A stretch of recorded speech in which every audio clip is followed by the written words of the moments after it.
6 and zip, too.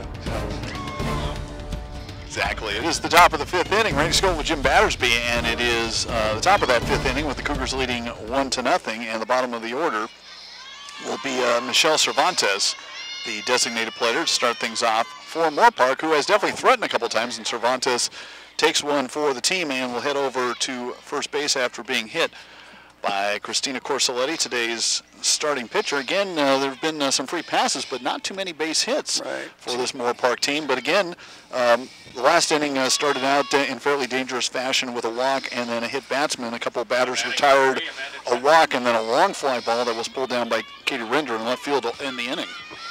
Yeah, above all, she needs to keep throwing strikes. I mean, that's just the beginning and end of it. She cannot give the ball away. Yeah, swinging a pitch away by Amanda Chapman, which is a strike. Chapman at the top of the order at the plate for the third time is lined out twice to short and to first.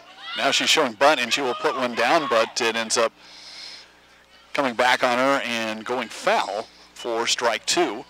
As Summer Best had been charging in from first base. So again, runner at first base, nobody out in a one-run ball game in the 5th.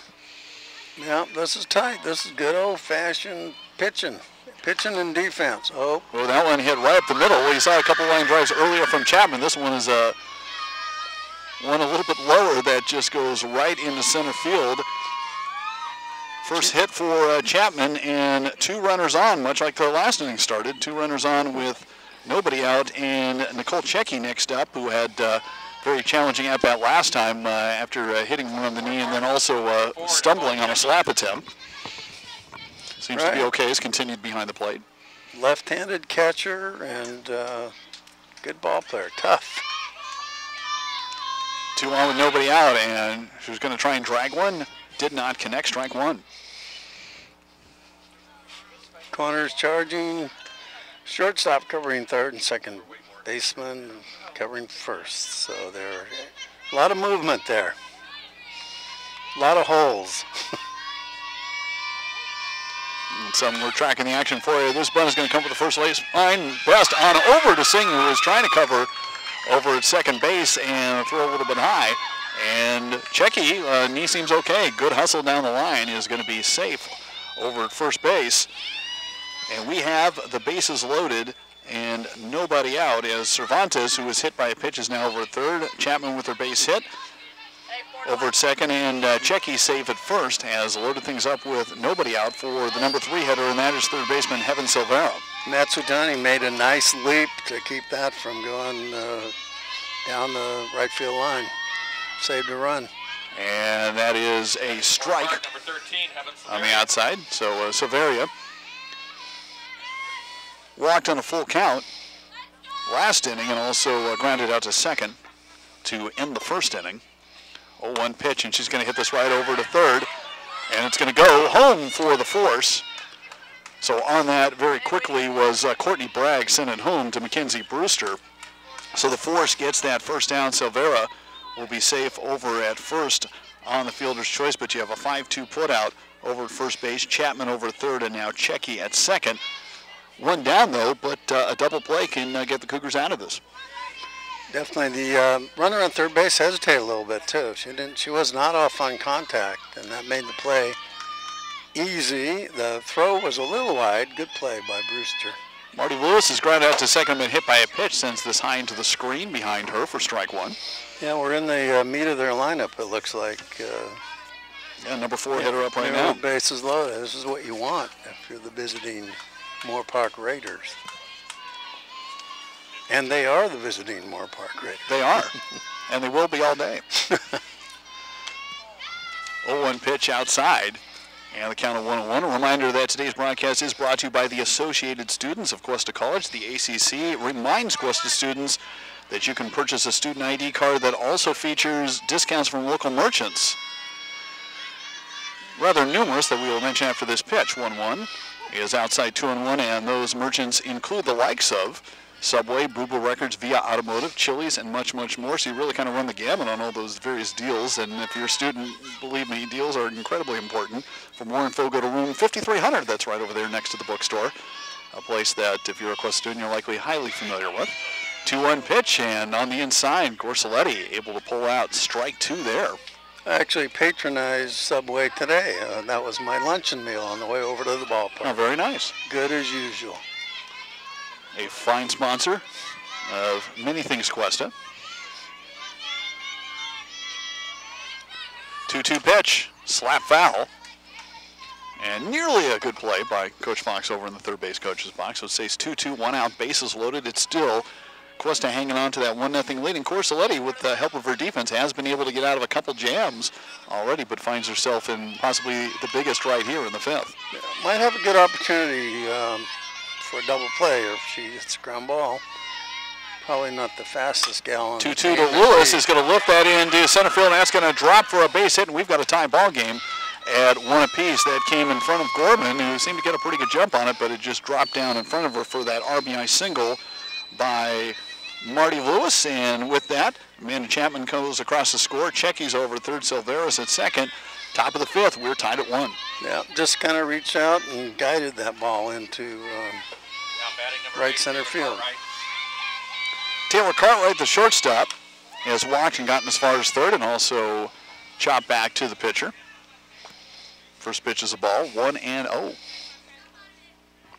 Yeah, it's a nice day to come out and watch softball. A lot of people are taking advantage of that here on this. Absolutely, corner no of win Cuesta. now. Yes. Old Glory is just not in moving at all out there. It has at times, but not too much. Count 2-0. I think a lot of people, again, we talked about the access road by here. A lot of people are leaving campus, coming by this way and looking at, hey, there's a game going on. I'll go check it out. 2-0 pitch. Bunt attempt doesn't go, and a rundown over to third. Bragg throwing over the plate to Brewster, and the tag applied, and Checky is out. I think I don't know if it was a suicide or a safety squeeze, but the runner was gone. And that is a second out. Meanwhile, in all the action, Silvera alertly moving over to third, but Lewis still over at first base. So again, Brewster to Bragg and back to Brewster, applying the tag on Checky, who oddly enough is a catcher. And again, another Moorpark player getting dinged. This time it's Cartwright on the foul. Hop back and got a piece of Taylor Cartwright. Yeah, something was definitely on that play, and she took a stab at it. It was a low pitch. I think it was called a strike, but that doesn't matter. But the runner was halfway or more down the third base line, and contact play. And also, you mentioned Brewster has not played that much behind the plate, but very quick recognition, and got that right over to Bragg and made that happen 2-5-2. Definitely. Yeah, we may have found something here. This might be a winning combination. Well, again, when you have a relatively small roster, versatility is the order of the day. 2-2 and hit under the glove of Bragg over at third base to score a go-ahead run. As Silvera will come across, Lewis is going over to third and will be held up there. So going down the left field line, it is going to be a run-scoring double for Taylor Cartwright and Moorpark with their first lead of the game. They're on top here in the 5th, 2-1. Nice RBI double. And we will have a pause for a mound conference. Sheila McGuire coming out there as Cougar so far this inning has worked this way. It's been a hit batter, base hit, fielder's choice, single, double with also the play at the plate mixed in there. So again, and not a long chat, but Coach McGuire just coming right to the point and making sure everybody's focused and just get the last out and get out of the inning. If she needs to bring somebody in, it's going to be a position player, it looks like. We don't have the luxury of having a bullpen to work from, so see if she can work her way out with 2 outs here. Now again, the Cuesta roster with just 12 players, and this is a base hit, hit solidly into right field. 1 run and possibly 2 are going to score. The attempted play at first will not happen. They tried to throw, and coming across to score, both Lewis and Cartwright. It has become a 4-run 5th for the Raiders, now on top 4-1. That 4th run might have been preventable. They tried for the play at first. They were sending the runner from second all the way anyway. So anyway, they're hitting the ball pretty well at this point. So Brittany Reed knocking in a couple with that base hit over at first base. Hannah Brown, the second baseman next up, has singled and walked on 4. Gives up 1 on a steal attempt. The ball's going to go through as it was wide of Matsutani coming over, but backed up by Gorman in center field. That sends Reed over to second base scoring position. Again, a very eventful inning that's not over, though the Cougars have 2 outs in Brown right now, the 8th player to go to the plate this inning.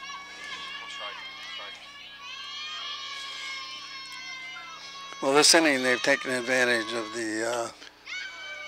their opportunities. They got some walks and a bad throw in there, and they're in business, 4-1.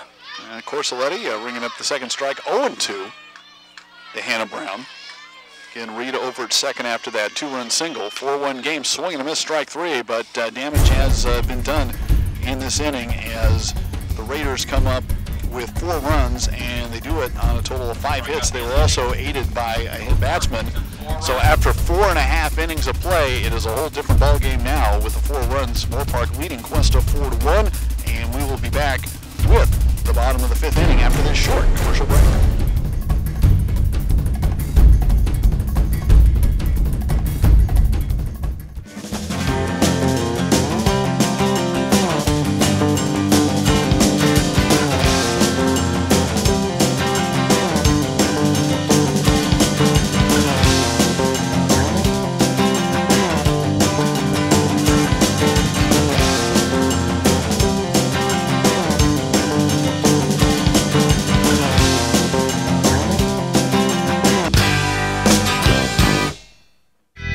This program is produced by Cuesta Broadcasting. Start your radio, TV, and film career at Cuesta College.